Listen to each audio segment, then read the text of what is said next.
प्रणाम मेरे दोस्तों। आशा करते हैं कि आप सब सकुशल होंगे। डिवाइन पीडिया फैमिली आ गई है आपके सामने एक रहस्यों से भरी वीडियो को लेकर। दोस्तों, महाभारत को पांचवा वेद कहा जाता है। ये भारत की गाथा है।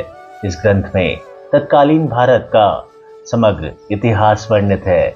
अपने आदर्श पात्रों के सहारे ये हमारे देश के जनजीवन को प्रभावित करता रहा है। इसमें सैकड़ों पात्रों, स्थानों, घटनाओं तथा विचित्रताओं का व विडंबनाओं का वर्णन है। महाभारत में कई घटना, संबंध और ज्ञान विज्ञान के रहस्य छुपे हुए हैं। महाभारत का हर पात्र जीवंत है, चाहे वह कौरव, पांडव, कर्ण और कृष्ण हो या धृष्टद्युम्न, शल्य, शिखंडी और कृपाचार्य हो। महाभारत सिर्फ योद्धाओं की गाथाओं तक सीमित नहीं है। महाभारत से जुड़े शाप, वचन और आशीर्वाद में भी रहस्य छुपे हैं। आइए बात करते हैं ऐसे ही कुछ रहस्यों की जिन्हें आप शायद नहीं जानते हो। दोस्तों, क्या आप जानते हैं कि महाभारत के समय भी मौजूद थे परमाणु अस्त्र?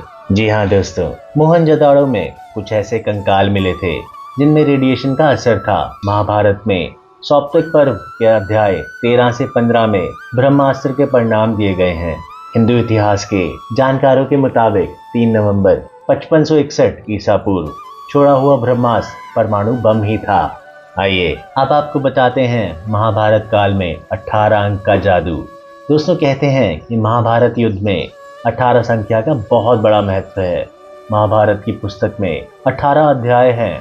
कृष्ण ने कुल 18 दिन तक अर्जुन को ज्ञान दिया था। गीता में भी 18 अध्याय हैं। 18 दिन तक ही युद्ध चला। कौरवों और पांडवों की सेना भी कुल 18 अक्षौहिणी सेना थी, जिनमें कौरवों की 11 और पांडवों की 7 अक्षौहिणी सेना थी। इस युद्ध के प्रमुख सूत्रधार भी 18 थे। इस युद्ध में कुल 18 योद्धा ही जीवित बचे थे। सवाल ये उठता है कि सब कुछ 18 की संख्या में ही क्यों होता था? दोस्तों, आइए अब जानते हैं कौरवों के जन्म का रहस्य, जिसे आप जानकर दंग रह जाएंगे। दोस्तों, कौरवों को कौन नहीं जानता? धृतराष्ट्र और गांधारी के 99 पुत्र और एक पुत्री थी, जिन्हें कौरव कहा जाता था। कुरुवंश के होने के कारण ये कौरव कहलाए। सभी कौरवों में दुर्योधन सबसे बड़ा था। गांधारी जब गर्भवती थी तब धृतराष्ट्र ने एक दासी के साथ सहवास किया था, जिसके चलते युयुत्सु नामक पुत्र का जन्म हुआ। इस तरह कौरव 100 हो गए। दोस्तों, गांधारी ने वेदव्यास से पुत्रवती होने का वरदान प्राप्त कर लिया।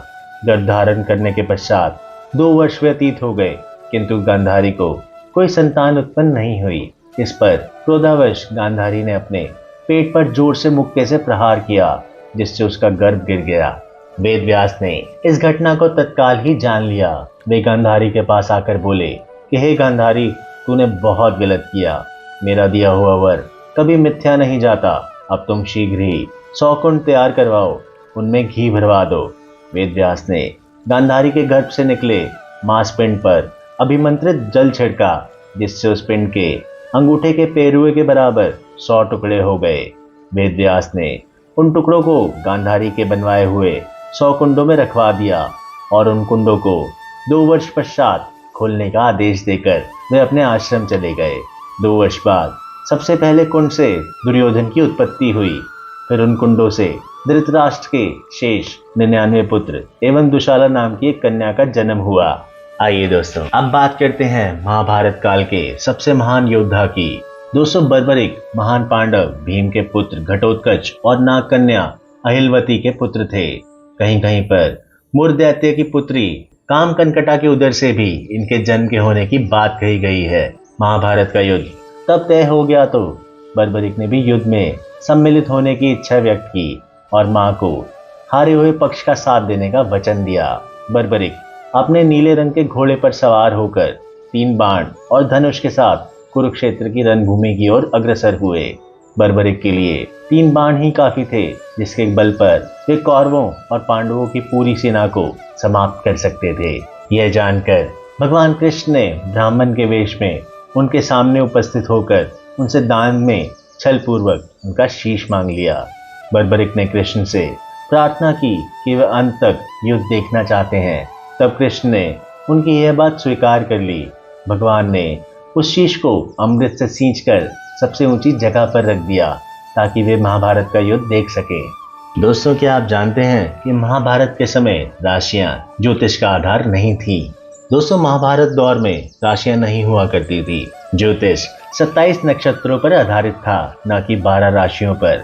नक्षत्रों में पहले स्थान पर रोहिणी था, न कि अश्विनी। जैसे जैसे समय गुजरा, विभिन्न सभ्यताओं ने ज्योतिष में प्रयोग किए और चंद्रमा और सूर्य के आधार पर राशियां बनाई और लोगों का भविष्य बताना शुरू किया। जबकि वेद और महाभारत में इस तरह की विद्या का कोई उल्लेख नहीं मिलता, जिससे कि ये पता चले कि ग्रह नक्षत्र व्यक्ति के जीवन को प्रभावित करते हैं। आइए दोस्तों, अब जानते हैं महाभारत की रचना से जुड़े रहस्यों के बारे में। दोस्तों, ज्यादातर लोग ये जानते हैं कि महाभारत को वेद व्यास ने लिखा है, लेकिन ये अधूरा सच है। वेद व्यास कोई नाम नहीं, बल्कि एक उपाधि थी जो वेदों का ज्ञान रखने वालों को दी जाती थी। कृष्ण द्वैपायन से पहले 27 वेद व्यास हो चुके थे, जबकि वे खुद 28वें वेद व्यास थे। उनका नाम कृष्ण द्वैपायन इसलिए रखा गया क्योंकि उनका रंग सांवला था और वो एक द्वीप पर जन्मे थे।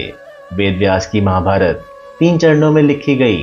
पहले चरण में 8,800 श्लोक, दूसरे चरण में 24,000 और तीसरे चरण में 1,00,000 श्लोक लिखे गए।